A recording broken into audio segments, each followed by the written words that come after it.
Coke is famously American, but Fanta, made by Coca-Cola, is German. Here is why.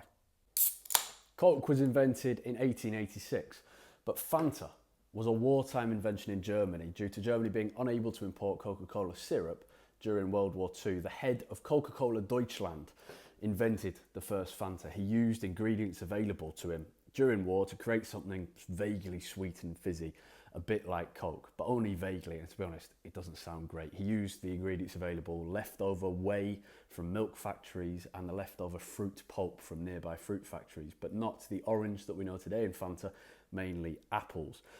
There are two theories about the name Fanta. One is that it comes from the German word for fantastic, fantastisch, and the second is that it comes from a brainstorming session where Max Keith, who was the head of Coca-Cola Deutschland, asked his team to use their imagination to come up with a name. The German word for imagination is Fantasie. So there was Fanta.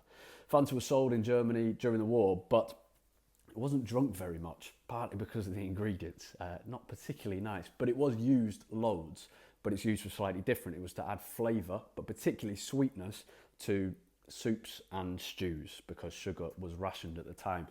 And you can even see this today. There's no rationing now, but in Britain around Christmas, lots of people will use drinks like Fanta and Coca-Cola to give sweetness to meat dishes like a gammon that you'll boil in Coke and roast in Coke for a long time. It works surprisingly well.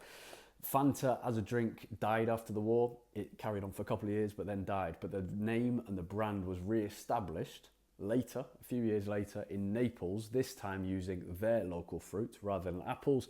They used oranges, and that is the Fanta we have today. But for me, still not as nice as Coca-Cola.